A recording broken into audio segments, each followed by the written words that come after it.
Aujourd'hui, je vous propose de faire un tour d'horizon de tout ce qui se passe dans la high-tech et dans les startups en Israël. Et pour cela, nous avons un invité qui va tout nous expliquer aujourd'hui. Il s'agit de Rudy Lezer et c'est dans Israël demain, sur Studio Kalita. Israël demain, c'est l'émission des innovations en Israël. Olivier Granillic vous fait découvrir chaque semaine toutes les nouveautés dans le domaine des nouvelles technologies, de la médecine et du social. Israël demain, c'est l'émission qui parle du futur sur Studio Kalita. Rudy Lezer, bonjour. Bonjour. Merci d'être avec nous ce matin dans ce studio de Studio Kalita pour cette émission Israël demain. Alors, nous sommes une émission où on parle beaucoup d'innovation. On reçoit souvent des personnes qui ont créé des startups ou qui travaillent dans des startups. Et aujourd'hui, on va faire un peu, grâce à vous, parce que vous êtes un spécialiste, il faut dire. Tout nous expliquer, ça me dérange un peu. Hein, je pense pas. On va expliquer pas mal de choses, en tout cas. On va essayer de faire un tour d'horizon de tout ce qui se passe justement dans le domaine de la high-tech. C'est un mot qui revient beaucoup en Israël. Tout ce qui est start-up, la start-up nation, on parle beaucoup de start-up nation ici en Israël. Donc, on va essayer de voir avec vous de quoi il s'agit exactement, quels sont les domaines qui marchent, les domaines qui marchent un peu moins. On va voir aussi beaucoup de chiffres avec vous grâce à vos recherches que vous avez fait. Mais on va commencer par votre parcours parce que ça va nous aider à comprendre qui vous êtes, Rudy. Vous êtes donc en Israël déjà depuis 1986, donc plus de 30 ans en Israël. Ouais, voilà. Un Vatican. Je sais pas, il y en a plus, quoi. Non, je suis arrivé au milieu des années 80 en Israël. Ouais. Et Comment s'est faite, très rapidement, la décision de venir en Israël ? elle s'est faite depuis longtemps, à mon avis. J'ai eu un parcours dans une famille juive, dans une communauté. J'étais actif dans les mouvements de jeunesse. D'accord, donc c'était quelque chose de naturel. Oui, et puis bon, à un moment, l'idée est venue, quoi. D'accord. Donc vous montez dans l'avion, vous arrivez au Technion parce que c'était en fait votre volonté, je voulais aller étudier là-bas. Votre rêve, ouais. Ouais, je voulais aller étudier. Enfin, mon rêve, non, mais le rêve du moment, oui. D'accord, ok. Et donc j'ai étudié deux cycles au Technion. D'accord. Et le premier que j'ai étudié, j'ai terminé la faculté d'aérospatiale en 89. Pour ceux qui étaient déjà là à l'époque, il y avait des très gros projets en Israël d'aéronautique, y compris un projet un petit peu extravagant de faire notre propre avion de combat qui allait concurrencer le F-16, etc. Et j'y croyais, j'étais naïf. Tout le monde y croyait, voilà, vous n'étiez pas le seul. Voilà, j'étais naïf. Et par contre, quand ils ont arrêté le projet en plein milieu de mes études, je me suis dit, waouh, qu'est-ce que je vais faire ? Ouais. Ok, c'était un petit peu ça, j'avais pas envie d'aller travailler dans d'autres pays, etc. J'ai continué à ce moment-là un deuxième cycle où j'ai fait plusieurs facultés, celle d'aérospatiale électronique et de maths appliquées, pour des projets qui étaient chez Raphaël, des projets de recherche. Voilà, j'ai fait ce que chaque enfant rêvait, de faire exploser des missiles dans les laboratoires, des choses comme ça. Et après, j'étais à l'armée. Après, Oui, mais il a fallu commencer à travailler, quand même. Un petit peu, il fallait gagner sa vie, quoi. Et à l'époque, c'était pas évident du tout, quoi. Donc, vous commencez par des jobs, on va dire, dans plusieurs entreprises israéliennes. Et puis, tout d'un coup, vous avez la possibilité de rejoindre la première start-up israélienne. Ouais, d'abord, le mot start-up, personne ne savait ce que c'était. Ok. Et j'ai rencontré des gens que je connaissais à droite à gauche et à l'époque c'était surtout des grandes sociétés, c'était un petit peu le début du grand monde des télécoms en Israël avec des gens qui ont connu des sociétés telles que ECI, Tadiran, des Telrad, des groupes comme ça. Et je reviens chez moi à la maison en disant voilà, j'ai envie de rejoindre une bande de gens assez intéressants. Votre femme était rassurée. Voilà, elle me dit mais comment on va manger ? Je dis ça va, on va gagner un peu d'argent et autres. J'ai essayé de lui expliquer ce que c'était un start-up, comment on pouvait et elle m'a fait confiance. Et on a créé une société où j'ai rejoint une société qui venait de se créer qui s'appelait Metalink. Et on avait nos bureaux, c'était pas du tout ce qu'il y avait aujourd'hui. On a loué une villa à Ramat Aviv. Je veux dire, mon bureau, c'était la buanderie et la cuisine. D'accord. C'est là où j'avais aussi. Qu'est-ce que faisait cette société ? Alors, nous avons créé à l'époque toute la technologie du DSL. C'est-à-dire, c'est quoi la technologie du DSL ? C'est-à-dire, c'est ce que vous avez chez vous dans le router de Bezek ou de qui que ce soit qui est relié sur les fils de téléphone. Avant que ça passe en Wi-Fi, il faut amener ces données à la maison. Donc, ce qu'on appelle le haut débit. Donc, c'était en 94. C'était vraiment le début de tout ce qui était haut débit. Ça n'existait pas, le haut débit. Le haut débit, on a visionné un petit peu ce qui allait se passer. Le premier marché mondial qui bougeait là-dessus, où il y avait 3 marchés, c'était le marché américain, japonais et coréen. Et l'Europe a bougé un peu plus tard. Et on voulait absolument intercepter ce marché, ce qu'on a réussi en créant plusieurs technologies de DSL, c'est-à-dire de chipsets. Qui ont été vendus dans le monde entier. Qui ont été vendus sur les marchés principaux, des marchés japonais, coréens, américains, européens. Et la société a pas mal réussi. On l'a sorti en bourse sur la bourse américaine en 98, sur le Nasdaq là-bas. On était tous très naïfs, quoi. Mais c'était la première expérience. Ouais. C'était la première expérience. Après, vous continuez dans une autre équipe, dans une autre société. Là aussi, c'est aussi lié à la télécommunication. Oui, tout à fait. C'est-à-dire, c'était encore le monde des télécommunications en Israël, des télécoms, était très en pleine évolution. C'est là où il y avait beaucoup d'investissements, beaucoup de réussite à l'époque. Et tout le monde un petit peu se connaît sur ce marché. Ouais.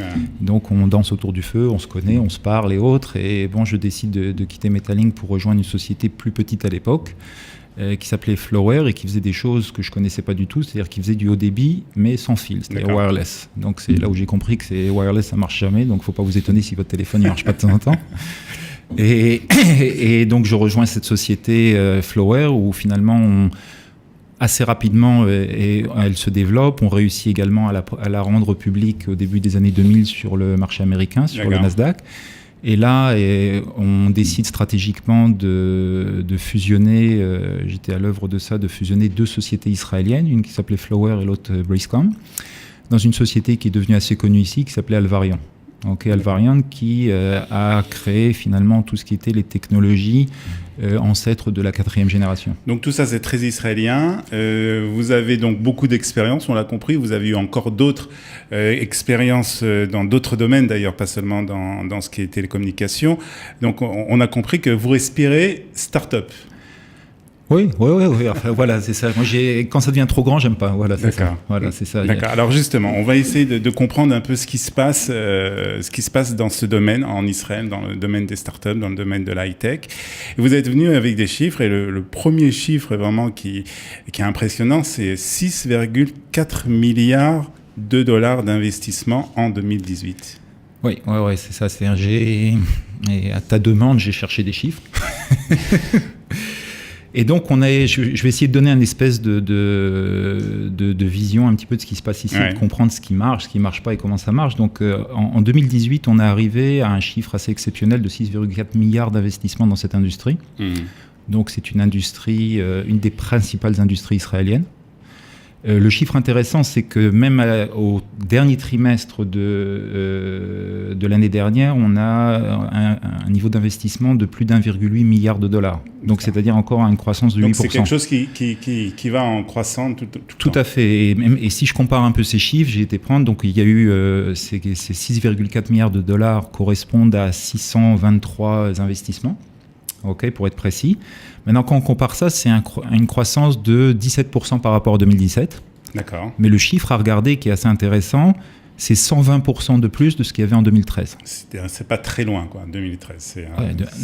À notre niveau, rien se fait en 2 ans. Si les personnes peuvent croire que des sociétés qui veulent arriver à quelque chose, c'est des nombres d'années de travail et d'investissement. C'est pas, Donc par rapport à 2013, on part à un marché qui a plus de doubler ses investissements. C'est très, très impressionnant. Donc, comment ces investissements sont faits ? Dans quel domaine ces investissements sont dirigés ? Et pour les comprendre un petit peu, d'abord, je vais compléter un petit peu les chiffres. Parce que pour donner une image un peu plus précise, on a quelques investissements très lourds de plus de 100 millions de dollars. D'accord. On a aussi pas mal d'investissements en croissance qui sont au-dessus de 20 millions de dollars. Donc, qui c'est qui lève 20 millions de dollars ? C'est des sociétés qui ont déjà levé de l'argent. C'est déjà peut-être un 3e cycle, un 2e cycle de levée de l'argent. Par contre, il y a un chiffre qui n'est pas aussi optimiste, c'est-à-dire les sociétés qui ont réussi à lever un peu moins de 5 millions de dollars est en baisse. D'accord. Donc ça veut peut-être dire qu'il y a des choses qui sont... 5 millions de dollars, c'est-à-dire c'est des entreprises, des sociétés qui commencent à lever de l'argent. Non, c'est après le seed money, ce qu'on appelle le seed money, c'est-à-dire une société, un start-up qui se crée, il a besoin d'un peu d'argent, rien que pour les fondateurs, etc., commencer à travailler, recruter une équipe. Maintenant, si on regarde cette même année, on a eu 175 investissements de seed money. Seed money, en moyenne, c'était 600-700 000 dollars. Maintenant, et ça, c'était en augmentation. Donc, le nombre de startups qui ont réussi à lever de l'argent est en augmentation. Par contre, ceux qui en avaient levé et qui devaient en relever... C'est-à-dire, le deuxième tour est un peu plus difficile à faire. Voilà. À ce moment-là, maintenant, ce sont des chiffres globaux. C'est pas... Ouais. Maintenant, qui c'est qui ramène cet argent? C'est 34% vient, c'est-à-dire un tiers de ce qu'on appelle les venture capitalistes. D'accord. Okay, des fonds d'investissement. À haut risque, voilà ce qu'on appelle Kanoton Sikon. Ok, certaines il y en a pas mal qui sont implantées en Israël. Il y a beaucoup de coopération entre des fonds israéliens et beaucoup de fonds américains. Maintenant, on voit aussi la présence de pas mal d'autres également, quoi. Un peu d'Européens. D'accord. Et les investissements un petit peu pour en venir, qu'est-ce qui est intéressant? On est arrivé par exemple à un sommet, j'ai pas le chiffre exact, de ce qui se passe dans la financial technology, fintech. Ouais. On en a parlé aussi dans cette émission plusieurs fois. C'est un domaine qui se développe beaucoup en Israël. Tout à fait. Alors fintech, on peut dire en quelques mots de quoi il s'agit? C'est toutes les technologies au service de la banque en fait. Pas seulement de la banque, tout ce qui sert au niveau finance, des choses, ça peut être des investissements d'outils au niveau financier, de la banque, d'investissement, des bourses, des choses comme ça. Ça peut être des applications comme Bit et autres que les gens connaissent, des choses comme ça. Pourquoi? Parce qu'il y a beaucoup d'aspects sécuritaires, il y a beaucoup de coopération, de choses pour que ça marche et que les gens aient confiance, il faut faire pas mal de choses derrière, quoi. D'accord. Donc c'est assez... Donc la fintech qui marche bien. Un autre domaine qui marche... Le cyber marche très très bien en Israël. Cyber, il y a eu plus d'1 milliard de dollars investis. Cyber, c'est qu'Israël est le numéro 2 au niveau cyber. Maintenant, cyber, j'en parlerai un petit peu plus de quoi il s'agit. Et quelque chose d'intéressant qui s'est développé dans les dernières années, c'est ce qu'on appelle l'intelligence artificielle. Et là, le chiffre m'a même surpris moi-même, plus de 1,9 milliard de dollars investis là-dedans. D'accord. Donc ce sont des chiffres vraiment impressionnants. Voilà, c'est ça. Et quand on regarde un petit peu où vont ces investissements, c'est 50% de soft, quoi. C'est quasiment c'est du soft pour tout ça. D'accord. Donc ça c'est au niveau donc de comment se répartit ces 6,4 milliards d'investissements. Est-ce qu'on a dit quelle était la part de l'État ou de tout ce qui est institution dans ça? Très faible. Très faible. Oui, l'État d'Israël investit par l'intermédiaire de ce qu'on appelle le chief scientist, etc., des choses comme ça. Mais ça reste Israël reste un endroit très intéressant au niveau fiscal. D'accord. Okay. C'est-à-dire qu'il y a quand même des avantages. Il y a des avantages, mais l'investissement de l'État par rapport... L'investissement direct, on va dire. L'investissement de l'État au direct, il y a ce qu'on appelle tout ce qui est le chief scientist, qui aide à des investissements à chaque étape. Je veux dire, le principe est très simple, c'est-à-dire à partir du moment où le IP est israélien, il reste ici, ils investissent. Si la société réussit et revend les produits, elle rembourse le prêt. Si elle ne réussit pas, elle n'a pas à le rembourser. Mais bon, c'est pas exactement... Donc il y a pas mal aussi de sociétés qui ont réussi et qui remboursent. Moi, j'ai levé beaucoup d'argent chez le chief scientist qu'on remboursait. D'accord. On remboursait à chaque fois. Donc en fait, c'est une sorte de prêt... C'est un prêt avantageux à des conditions très avantageuses qui est faite. Ça aide quand même pas mal. Je veux dire, il y a pas mal de sociétés qui peuvent. Maintenant, il y a aussi des fonds internationaux avec les Européens, avec les Américains, etc. D'accord. Alors, on va parler maintenant un peu de ces startups, leur nombre. Alors, avec aussi ce chiffre que tu m'as donné, c'est 6600 startups qui ont été créées en... Non, qui existent. Qui existent, ouais, c'est assez important. C'est-à-dire quand on regarde un petit peu la taille d'Israël, c'est pas mal, quoi. Ouais. 6600 startups, c'est bon, startups, c'est pas, c'est des choses quand même qui est quelqu'un qui en crée, qui en parlait et autres. Et maintenant, il y a 6600 startups. Si on regarde un peu ce qu'ils font, il y a 38% qui sont dans la technologie. Donc, on va expliquer un peu plus tard ce que c'est la techno. OK. Il y a 11% qui sont dans tout ce qui est pharma et healthcare, c'est-à-dire le paramédical, voilà. 10% fintech, financier. Il y a 10% qui sont reliés à des produits industriels. Ok, il y a même des sociétés comme Coca-Cola qui viennent ici, qui regardent comment améliorer ce qu'ils font. Et moi, je viens de là-bas, mais c'est pour ça que j'y suis plus aussi. Tu as 8% qui restent encore dans télécom et médias. Donc, c'est un marché qui était énorme il y a 30 ans. Il a quasiment disparu. Il y a encore des dinosaures un peu ici, comme Ceragon, qui sont pas loin, et ICI et autres. C'est un domaine quand même qui est en baisse. C'est un domaine qui a été mangé par les Chinois. D'accord. Comme tout le monde le sait. Okay. Alors, ces startups, c'est 6600. C'est quand même un chiffre impressionnant pour un petit pays comme Israël. C'est-à-dire qu'en fait, chaque coin de rue, pratiquement, on trouve une startup. Oui, enfin, c'est assez concentré. C'est-à-dire l'endroit où sont concentrées ces startups, c'est relativement dans le centre du pays. Ouais. Dans le centre du pays, un petit peu Haïfa également. Et on voit, ça commence à rentrer dans certains endroits dans la périphérie, oui, tout à fait. Est-ce que tu as une idée du nombre de personnes que cela représente au niveau d'emploi? Ah, de l'industrie, oui, au niveau de l'emploi. Non, j'ai pas le chiffre exact, mais c'est... il y a plusieurs centaines je pense que ça approche les 150 000 personnes de façon directe. entre 150 et 200 000 personnes de façon directe. Et de façon indirecte, il y a quasiment pas loin d'un demi-million de personnes qui vivent de cette industrie avec les services qui sont autour. Donc c'est le premier domaine d'activité industrielle d'Israël. D'accord. Très bien. Donc ça, c'est concernant donc, ces différentes startups. Quelles sont les belles réussites israéliennes ? On peut regarder un petit peu les... D'abord, avant de parler des réussites, il y a quand même des grosses sociétés qui viennent s'installer ici. Ça, c'est tout à fait. Ça, c'est un point à rajouter, qui est assez important. Si on regarde, j'ai regardé ça aussi, il y a pas loin, il y a plus de 530 ce qu'on appelle Global Corporations, c'est-à-dire des très très grands qui viennent s'installer ici et qui viennent investir. Donc, on parle de Google, de Facebook. Alors, il y a les gens qu'on connaît, Google, Facebook, etc. Il y a des gens qu'on connaît, peut-être il faut comprendre. Microsoft, par exemple, le premier centre stratégique qu'ils ont à l'extérieur des États-Unis après Seattle, c'est ici en Israël. Amdocs, c'est une société israélienne. Ouais. C'est je dirais, une des sociétés qui est reliée au monde des télécoms, mais qui faisait surtout du billing et d'autres choses comme ça, qui est encore très très présente. Et tout à fait. Et Amdocs est une société israélienne avec des présences à l'extérieur. C'est le contraire un petit peu. Bon, c'est pas un Google.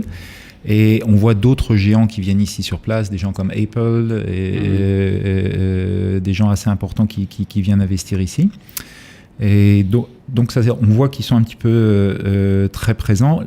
Plus de 50% sont des sociétés américaines. D'accord. By far, c'est-à-dire très loin, on voit 55% des sociétés dont le headquarter est aux États-Unis. Donc il y a une influence très très importante du marché de la technologie américaine, parce que c'est le numéro 1 mondial également, en Israël, ce qui est un très bon signe. Au niveau européen, il y a environ 25-27% de coopération. Il y a un peu de coopération avec des sociétés françaises et autres qui a lieu, évidemment. On peut citer quelques sociétés françaises qui viennent s'installer ici ? Tu as Alcatel qui est là depuis un certain temps, Alcatel-Lucent qui était là. Qui a un centre aussi de recherche. Voilà, tout à fait. Ceux qui viennent s'installer ici viennent surtout pour les centres de recherche. Et tu as des gens comme Schneider qui sont ici au niveau énergie. Tu as des gens qui font beaucoup de scouting comme Veolia qui rachètent des sociétés dans ce qu'on appelle le clean tech. C'est-à-dire il y a quand même une présence ici assez importante. Il y a beaucoup de scouting, c'est-à-dire d'exploration de ce qui se passe. D'accord. Et on a aussi de d'Asie, c'est-à-dire qu'il ne faut pas les oublier. On a une présence assez importante de la Chine, tout à fait. On voit une présence qui est assez présente ici. D'accord. Au niveau israélien, des sociétés israéliennes qui ont bien réussi, c'était ma question de tout à l'heure. Je vais en donner une un petit peu dans chaque domaine. Il y en a une, par exemple, on vient de parler de société de soft. Pour moi, un exemple exceptionnel, c'est Wix. Wix, qui se trouve au port de Tel Aviv. Voilà, tout à fait. Alors Wix, c'est une société qui a un chiffre d'affaires exceptionnel. En fait, c'est des logiciels c'est pas un logiciel, mais c'est une application qui permet de créer des sites. Tout à fait. Ils n'ont même pas un seul vendeur au monde. Ils vendent des centaines de millions de dollars sans aucun vendeur, donc c'est pas mal, quoi. Et tout à fait, c'est une société qui, à travers le monde, est le numéro 1 au monde pour créer des sites internet. D'accord. Que ce soit pour une petite entreprise, une moyenne, si demain tu veux avoir avec toutes les facilités qui sont derrière. D'accord. Ça c'est Wix. Dans d'autres domaines, on a des belles réussites qu'on a entendu parler, bien sûr, mais bon. Il y a des très belles réussites aussi dans ce qu'on appelle, à mon avis, dans l'industrie du semi-conducteur. Oui. Parce que ça a été une industrie traditionnelle en Israël qui est passée par des hauts et des bas, mais c'est une industrie où finalement il y a des changements aujourd'hui, et en fait Israël s'est mis au goût du jour en fait. Voilà, tout à fait. C'est-à-dire aujourd'hui il y a des grosses sociétés qui étaient là et qui continuent à investir ici, comme Intel par exemple, et pas seulement au niveau de la fabrication. On parle du FAD et des fabs qu'ils ont mis à Kiryat Gat, mais bon. Il y a beaucoup de choses qui ont été créées, surtout à Haïfa, Petah Tikva, comme on dit ici.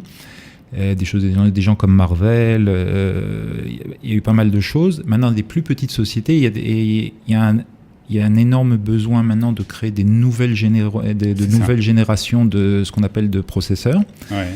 Pourquoi ? Parce que, regardez ce qu'on fait, on fait passer des tas de données, donc il faut bien quelqu'un qui brasse tout ça, il faut que ça marche.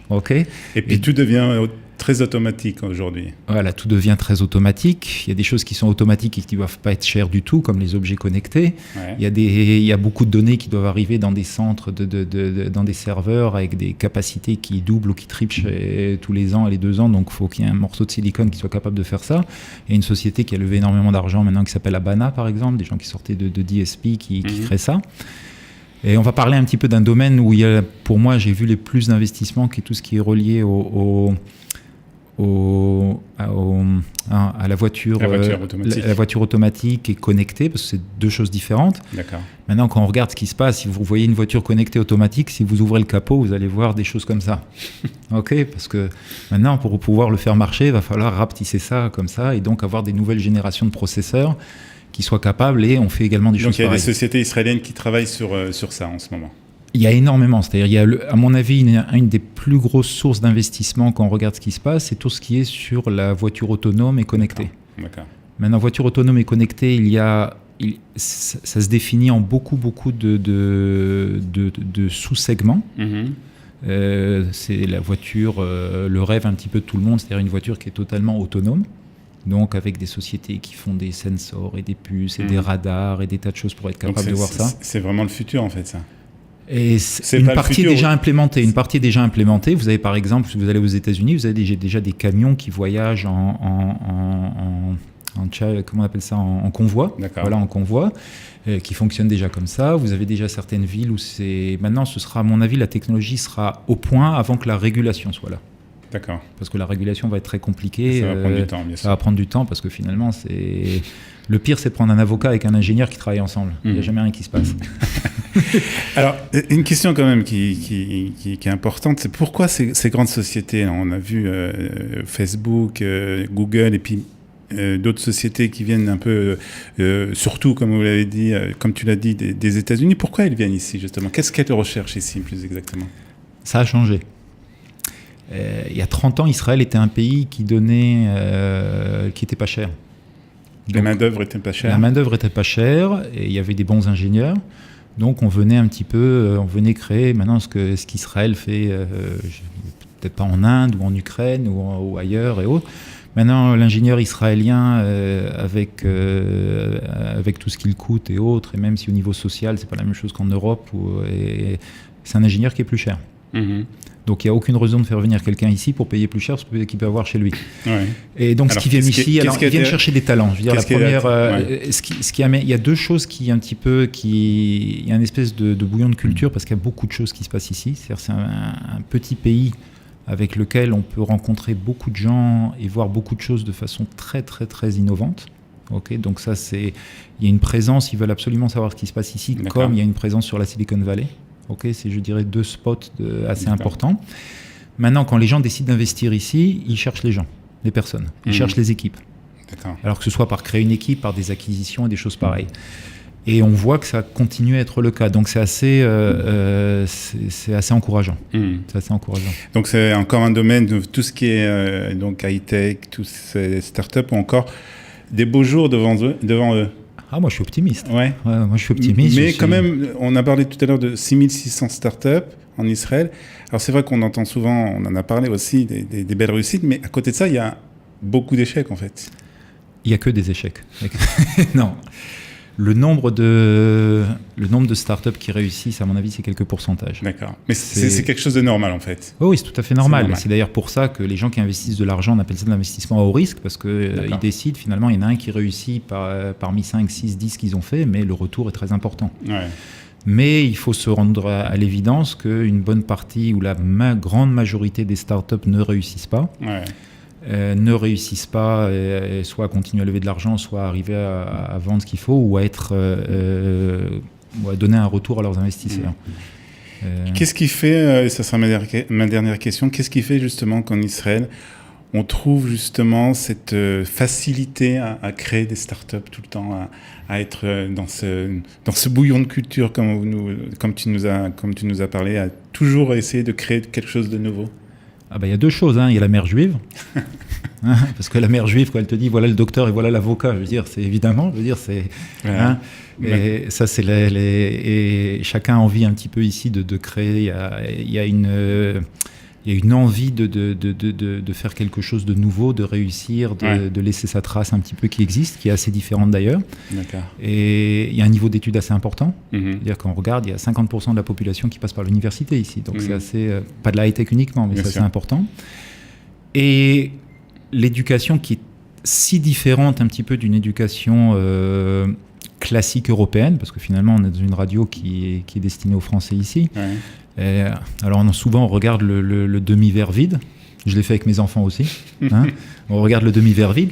Le demi-verre plein, c'est qu'un petit peu on les éduque ici à être anti-système. C'est-à-dire dès qu'il y a un système à regarder, je veux dire comment le contourner. Alors c'est très difficile à vivre.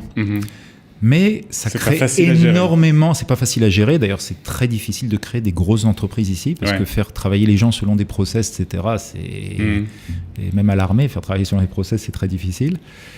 Mais ça crée une créativité exceptionnelle. Une créativité de trouver des solutions, de voir des choses, moi, je me rappelle dans les différentes sociétés, même celle où je suis actuellement, où on a des problèmes et autres. Quand on a des problèmes, tout le monde hurle, ils ne veulent pas les faire, mais le lendemain matin, il y a déjà 3 solutions à proposer. Donc, ça fait partie un petit peu de ça. C'est une culture comme ça. Donc, il se passe toujours quelque chose, en fait. Oui, c'est assez passionnant. C'est assez passionnant. En tout cas, c'était très intéressant d'avoir fait ce tour d'horizon, donc de ce monde de la high-tech et des startups en Israël. On en sait beaucoup plus maintenant grâce à toi, Rudy. Merci d'être venu dans les studios de Studio Kelita, et à très bientôt, j'espère. À très bientôt. Merci beaucoup. Voilà, c'était cette émission, donc Israël demain sur Studio Kelita. Merci beaucoup. Bonne journée. À bientôt. Bye bye. Israël demain, c'est l'émission des innovations en Israël. Olivier Granillic vous fait découvrir chaque semaine toutes les nouveautés dans le domaine des nouvelles technologies, de la médecine et du social. Israël demain, c'est l'émission qui parle du futur sur Studio Kelita.